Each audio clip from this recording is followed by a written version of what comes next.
Arturo Pacheco Letelier, subprefecto de la PDI, oficial de policía, el subjefe de la Brigada Investigadora de Delitos Sexuales Metropolitana de PDI. Partir primeramente, bueno, nosotros le comentábamos que nuestra investigación se basa en abuso sexual a adolescentes entre los 14 y los 17 años.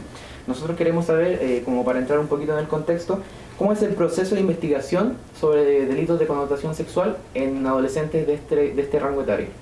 Bien, lo primero que hay que distinguir que en efecto, tal como ustedes lo plantean, la Policía de Investigaciones trabaja como integrante del sistema de persecución criminal del Estado de Chile y como sería de la misión que nos da nuestra ley orgánica, nosotros como policía especializada investigamos los delitos. ¿Cómo se investigan estos delitos? Se investigan a través de acciones que se generan en el Ministerio Público, por una parte, a través de denuncias que hacen habitualmente, en el caso de estudio que a ustedes les convoca, que hacen habitualmente los padres, los tutores, los curadores o guardadores de los menores, toda vez que los menores en Chile no se representan solo mientras son menores de edad. Ellos sin perjuicio que un menor eventualmente puede acudir a los recintos policiales y la policía por supuesto le va a cursar la denuncia y va a hacer eco del relato que le está dando. Entonces una vez con la denuncia, que es la forma de inicio del procedimiento, así lo dice nuestra legislación procesal penal, el fiscal apertura una causa y nos deriva una orden de investigación a la Policía de Investigaciones, puntualmente a esta brigada que trabaja la violencia sexual de toda el área metropolitana. También en provincias existen brigadas de delitos sexuales, a lo menos en las capitales regionales, eso también es así. Y somos la unidad especializada que inicia bajo una técnica, bajo una metodología propia de la policía, una investigación criminal. Esa es la forma de inicio del procedimiento. Habitualmente en el caso de los menores de edad, en Chile son representados por sus padres, madre o quien tenga la custodia legal. Inclusive menores, por ejemplo, que están institucionalizados en casas del Estado de Chile, le representan los encargados de esas casas de acogida del Estado de Chile. También hay una forma de inicio de oficio en el caso de los menores que por a veces motivo están en una situación a lo mejor de precariedad social y están bajo el resguardo del Estado, es el Estado quien debe hacer la denuncia en esos casos. Y si un menor quiere denunciar cualquier de este tipo de delitos, ¿puede acudir a cualquiera de las policías? A cualquiera de las policías. El procedimiento es exactamente el mismo, toda vez que la forma de inicio de la denuncia simplemente es datar el hecho para que se inicie la acción. Y hoy en día, como algo innovador, Chile está pasando a un sistema de investigación especializada en el caso de menores con la ley 21057, que es la ley de entrevista investigativa video grabada. Y justamente esta ley reconoce un concepto del derecho internacional, de los derechos humanos y especialmente de los derechos de los niños, que es la autonomía progresiva y la participación progresiva del menor. Por lo tanto, el menor puede acudir personalmente sin la necesidad de representación de un adulto, de un tercero, a denunciar un hecho. Si llega un menor aquí a la Brisexme, ¿qué es lo primero a denunciar? ¿Qué es lo primero que se hace aquí la policía cuando recibe esa denuncia? Bien, existe una primera acogida que está dada en específico en la Policía de Investigaciones por el carácter de personal especializado que tenemos. Muchas de las policías, oficiales de policía que trabajan en esta unidad, tienen como segunda profesión ser psicólogas con ciertas menciones infantos juveniles, por lo tanto el menor es entrevistado, se le acoge el relato por parte de personal especializado, naturalmente que hay una sala habilitada para ello con ciertas competencias técnicas que dan cuenta de cómo debe iniciarse el procedimiento por la naturaleza especial de menores, sin perjuicio que en sí la víctima de delitos sexuales tiene un tratamiento especial y es una víctima distinta, es una víctima especial con relación a otros delitos. Ya no quiero, digamos, con ello desmerecer la ocurrencia de otros delitos, por ejemplo, que afectan bienes jurídicos como la propiedad, pero naturalmente que es distinto investigar el hurto, el robo de un celular a un delito sexual que afecta a un menor o a una víctima adulta de delito sexual. Por lo tanto, desde la primera acogida, el menor es conducido por personal especializado, se le acoge el relato y este relato tiene una particularidad a propósito de la autonomía progresiva, donde además se deja constancia o registro del estado emocional del menor. Si hay que contener, se contiene inicialmente y luego se acoge relato, se deja registro de todas las circunstancias física de agresión que pueda traer, como también las circunstancias emocionales. Eso también es súper importante en el relato de un menor, plasmarlo, porque es evidencia que da cuenta un poco de la afectación que le provocó el delito. Por lo tanto, el tratamiento de las víctimas de delitos sexuales, genéricamente hablando, incluye menores y adultos, siempre va a tener este componente muy especial de reserva, muy especial de datar no solo el hecho que le afectó, sino que también datar cómo viene su lenguaje corporal, cuál es la lesionología que trae en el cuerpo, y eso sin duda que se va evaluando caso a caso. Claro. Nosotros revisamos unos datos de que en 2021 642 adolescentes habían denunciado ser estos tipos de delitos. Okay. Es más, quiero decir, un adolescente de esta edad, entre 14 y 17 años, ¿es capaz de ir y denunciar o se ve menos que ellos denuncian? No, por el contrario, ha habido un aumento progresivo de las formas de inicio de los adolescentes. Toda vez que hoy en día con las TICs, con las técnicas de información, hay mucho acceso al conocimiento, se dice que estamos en la era del conocimiento, y por lo tanto es muy común que NNA, niños, niñas, adolescentes, que es un concepto que estamos como nación aglutinando, que viene de hace mucho tiempo desde el concierto internacional, pero hoy en día recién tenemos una ley que reconoce esta calidad de NNA, distinguiendo en qué debemos considerar como niños, niños y adolescentes. Por este acceso a la información, por esta era del conocimiento, hoy en día es muy común que llegue un menor de edad, ¿no es cierto?, o un NNA a un cuartel policial solo, individualmente, a denunciar a sus padres eventualmente, y no estoy hablando de delitos sexuales, puede ser una agresión, un maltrato infantil, pero también delitos sexuales. Miren, es tan común que muchas veces llegan acompañados de otros adolescentes, y ambos menores, porque por lo común este adolescente, que puede tener un vínculo de amistad o un vínculo afectivo, es testigo presencial o de oída del hecho que le afectó. Por lo tanto, sí, sin duda que habla muy bien un poco de los canales de difusión, también de la instrucción a lo mejor educacional que está yendo a los colegios, de que están empoderados en sus derechos como denunciantes, como víctimas, que tienen como víctimas. Y ya en el proceso de investigación, ¿cuáles son los plazos mínimos y máximos en cuanto a una investigación de un delito? Bueno, hay que distinguir que la Fiscalía tiene 2 años para desarrollar una investigación. Es un plazo que le da la legislación procesal penal vigente, que es el Código de Procesal Penal, ¿verdad? Por lo tanto, ahora la policía en sí, habitualmente los plazos oscilan entre los 30 y 90 días, pero para realizar la investigación policial, que básicamente son un conjunto de actuaciones que realiza la policía, que pueden constituir en toma de declaraciones, trabajos técnicos en el sitio suceso, peritaje que realiza nuestro laboratorio técnico de policía, empadronamiento de testigos presenciales o de oídas del hecho que le afectó al menor. Muchas veces son concurrencias a centros especializados de salud donde el menor ha estado tratándose emocionalmente, donde hay que incautar documentación o copias de fichas clínicas, pero van a ser relativos. Sin duda que es caso a caso y de acuerdo a la gravedad, naturaleza y circunstancias propias de cada delito, entendiendo que cada delito es unitario y se le trata de forma personal, independiente que sea el mismo delito. Es decir, un abuso sexual puede ser reiterado en el tiempo y puede darse sistemáticamente por varios años, como puede ser por sorpresa. Es decir,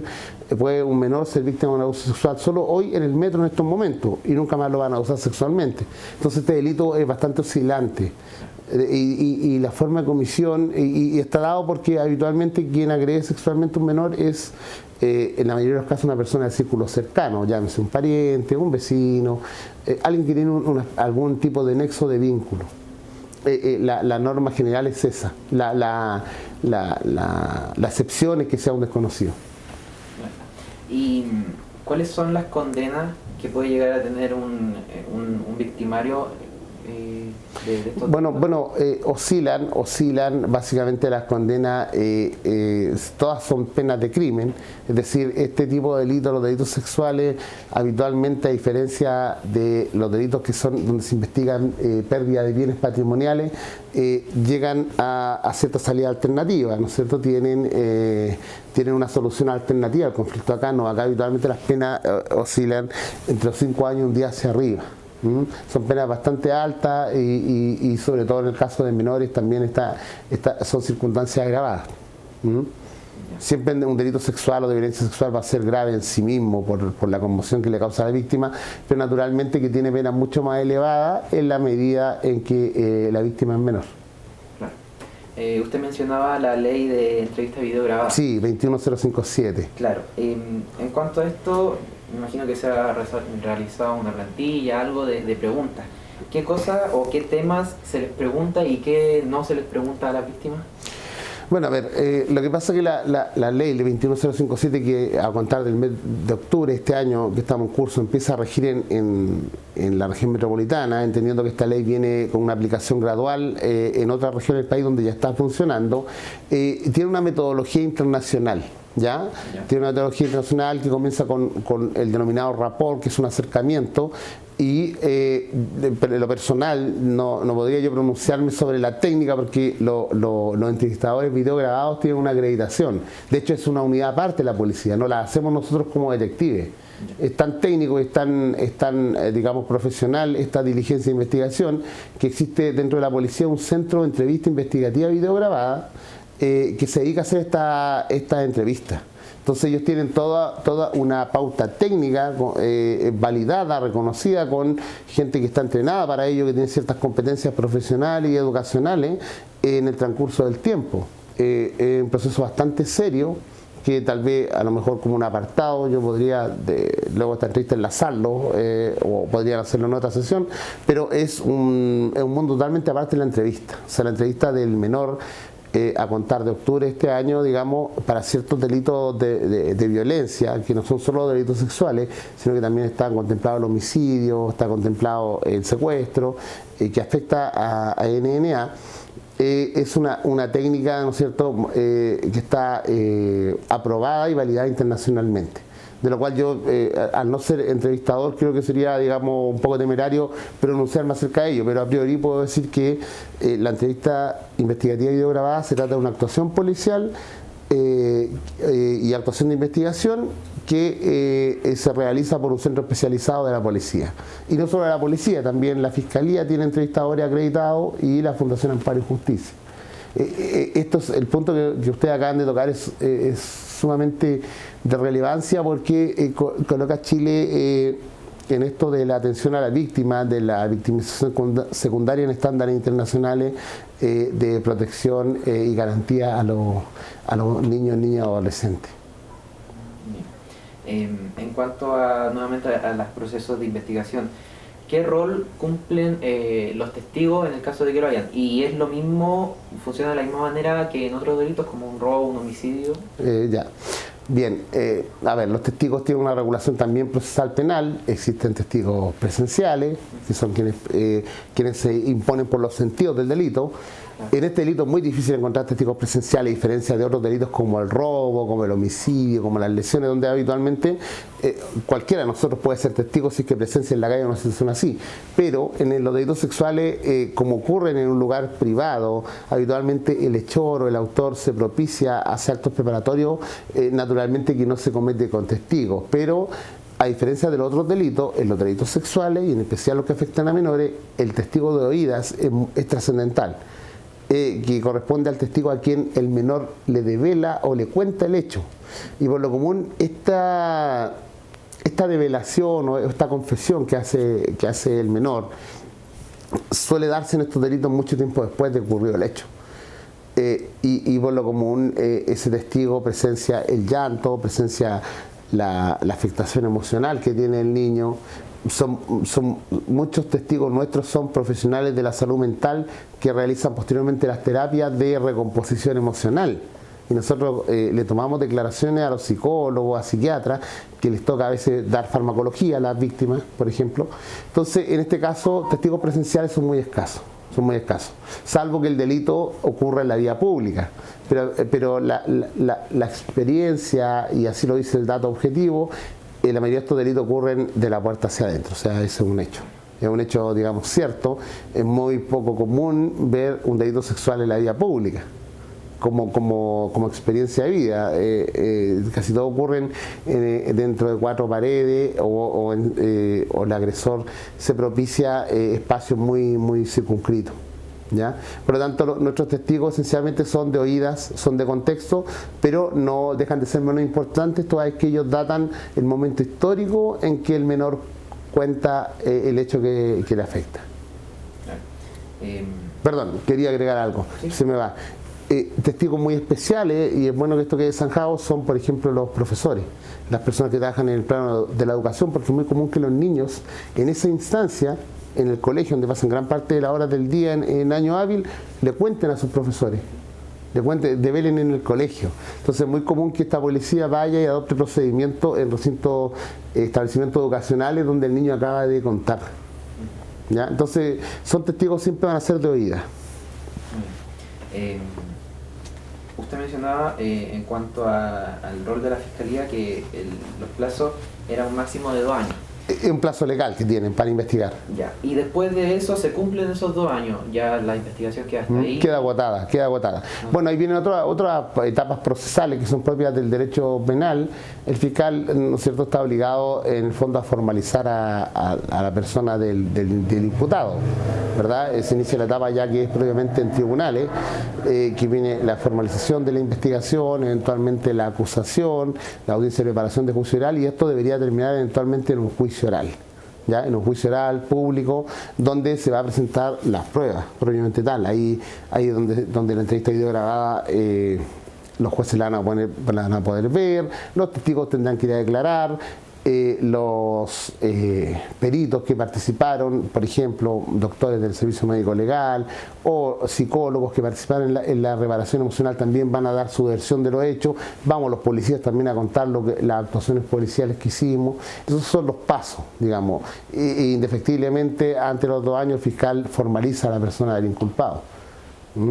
Y después de esos 2 años, ya la investigación queda agotada. ¿Por qué causa? Porque no se encontró información, no se... No, queda agotada por el hecho de que es el plazo legal que el fiscal tiene para realizar toda la investigación. Ahora, es el plazo máximo. Eventualmente la investigación, habitualmente el cierre de la investigación se da mucho antes de los 2 años. Ya. Pero cuando ocupo el término agotada, quiere decir que es un plazo fatal para el fiscal en orden a que tiene que realizar el cúmulo de diligencias de investigación. Claro. Ahora, naturalmente que hay investigaciones donde hay son las menos, pero hay un inculpado desconocido. Puede darse también. Sin duda que puede haber un caso sin resolver en orden, y los hay, en orden a que no se logre identificar al inculpado. ¿Ya? Pueden ser multifactorial las causas por las cuales no se logra llevar a tribunales a un inculpado, en el caso sobre todo de la agresión sexual a personas adultas que ocurren en la vía pública, porque no se logra establecer la identidad.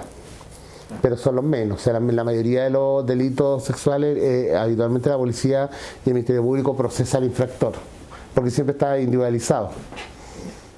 Y Arturo, para ir terminando, ¿la Policía de Investigaciones entrega algún tipo de ayuda, acompañamiento a las víctimas? Súper buen punto. A ver, por ley, a quien le corresponde la protección a las víctimas es el Ministerio Público, es decir, la Fiscalía. La Fiscalía tiene lo que se llama la Unidad de Atención a Víctima y Testigo, conocida por la sigla URAVIT.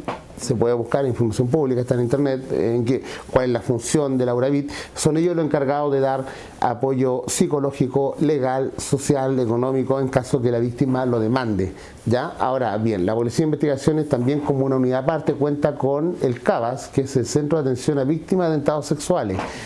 Y dentro de la línea de trabajo del CABAS, ya que el CABAS es un organismo de la policía que tiene una metodología propia, está la evaluación de relato por un lado, y por otro lado tiene la recomposición emocional de las víctimas, pero no es automático, tiene que el fiscal o el tribunal de familia que protege a los niños derivar al usuario. ¿Ya? Pero tenemos sí donde profesionales dentro de la policía, que no son policías sino que son psicólogas habitualmente con bastante competencia, que se dedican por un lado a realizar la evaluación de los relatos y por otro lado a hacer terapia de recomposición emocional en los afectados, pero son previa derivación, no es algo automático, es decir, no es donde las personas puedan ir a demandar el servicio si no vienen derivados por orden del fiscal o de un tribunal. Pero por ley, ese trabajo, la pregunta que ustedes hacen es, lo dice el Código Procesal Penal, digamos, la protección de la persecución penal de los delitos por un lado y la protección de las víctimas es trabajo de la Fiscalía. Y para ello dentro de su estructura orgánica tienen la URAVIT, la Unidad de Atención a Víctimas y Testigos, que cuenta con un presupuesto y autonomía propia para atender a las víctimas. También, ojo, también el Estado tiene una red del Ministerio del Interior, ¿no es cierto?, para las víctimas de delitos violentos, que también dentro de esa red hay centros especializados donde son derivadas las víctimas y se le hace un seguimiento y naturalmente que después se da una alta y esos informes también pasan a formar, eventualmente pueden formar parte del proceso criminal como prueba documental y prueba pericial, es decir, el profesional que a nombre del Estado atiende a una víctima también puede ir a declarar a un juicio oral y decir qué le correspondió hacer en el mérito de la atención a esa víctima.